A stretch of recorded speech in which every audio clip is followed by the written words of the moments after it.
Hari ni rare sikit kita nak review orang, iaitu yang kita gelar sebagai hero penyelamat kita dalam kemelut COVID ni, DJ Hisham. Nama tweet handle dia lah. Berdasarkan bacaan saya daripada beberapa sumber, beliau telah dilahirkan dalam keluarga Tionghoa di Sepang. Tapi disebabkan keluarganya yang susah, so pada umur 13 tahun beliau telah dihantar ke keluarga angkat, dan keluarga angkat tu adalah keluarga Melayu. Kalau ikut nama asal beliau lah, nama Cinanya adalah Yu Ming Siong. Beliau tukar nama kepada Nur Hisham bin Abdullah. Cerita tentang latar pendidikan beliau ni, sebenarnya waktu tahun 1988 beliau telah graduate daripada UKM dalam medical degree, dan beberapa tahun kemudian beliau telah melanjutkan pelajaran dalam bidang master juga di UKM. Lepas habis dia tamatkan pelajaran dalam bidang degree di UKM, kemudian beliau terus berkhidmat sebagai doktor perubatan, dan setelah tamat master beliau dalam bidang Master of Surgery di UKM, beliau telah bertugas sebagai antara salah seorang pakar bedah umum di beberapa buah hospital lah dekat Malaysia ni.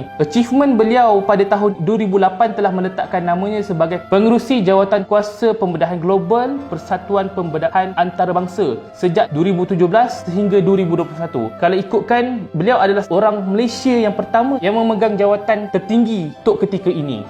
Beliau dilantik sebagai pengarah Kementerian Kesihatan Malaysia sejak tahun 2013 sehingga sekarang. Sebelum tu beliau memegang jawatan sebagai Timbalan Ketua Pengarah. Ada beberapa benda yang saya rasa saya nak share dengan anda semua tentang kenapa DJ Hisham ni sangat dikenali ramai untuk kemelut COVID. Antaranya adalah leadership dia. Kalau kita tengok semula kan, leadership dia macam mana dia bagi speech waktu setiap petang, sangat tenang, sangat kompos, sangat clear. Kita tengok satu persatu. Bila mana ditanya tentang golongan tabligh, orang duk kecam pasal golongan tabligh sebab jadi punca kenapa isu COVID berlaku semua sebagainya. Apa jawapan dia adalah, kita jangan salahkan golongan tabligh, sebaliknya kita nak uruskan masalah. Maksudnya dalam aspek leadership, beliau ni bukan jenis orang yang macam asyik mencari kesalahan orang lain, tetapi lebih memilih untuk mencari penyelesaian kepada masalah tersebut. Dalam aspek yang lain, DJ Hisham ni selalu gunakan perkataan kita instead of perkataan saya. Adalah kita Kementerian Kesihatan, kita melaksanakan, memang kita memberi nasihat, kita mungkin dapat kesan. Bila mana ditanya tentang DJ Hisham dah dianggap sebagai hero, so apa respon dia? Dia cakap, ini bukan soal saya,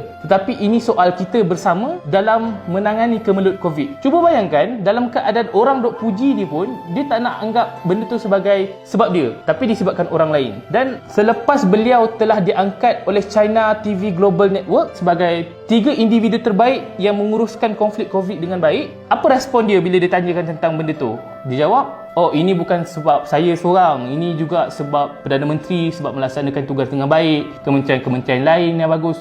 Cuba bayangkan, lepas nama dia diangkat, orang duk puji, dia cakap, oh, ini bukan saya seorang, ini juga jasa ataupun kerjasama orang lain. Ini menunjukkan sebenarnya sebagai seorang leader, dia ni sangat mementingkan aspek teamwork. Kalau kita faham, dia ni bukan sekadar bos, tetapi dia ni adalah leader. Saya rasa kita sangat beruntung kerana mempunyai seorang ketua pengarah KKM yang ada leadership yang begitu bagus macam ni. Susah kita nak dapat. Benda yang saya rasa paling sangat bermakna bila mana sebelum ni saya rasa macam tak ada orang individu yang merupakan government servant yang begitu popular macam ni, dan begitu nama dia macam dikenali orang ramai dalam menangani kemelut. Selalunya menteri, politician. Tapi kali ni bukan politician yang diangkat, tapi orang yang paling diangkat adalah DJ Hisham yang merupakan government servant. Dia bukan politician, dia bukan selebriti, tetapi dia diangkat sebab melaksanakan tugas dengan baik. Untuk frontliner dan DJ Hisham sendiri, terima kasih atas segala jasa dalam kemelut COVID ni, kerana segala jasa anda ni tak mungkin kami boleh bayar dengan wang ringgit.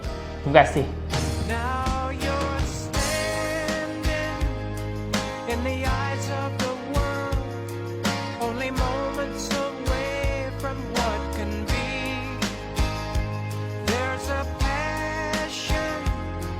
In the hearts of a few, ever waiting.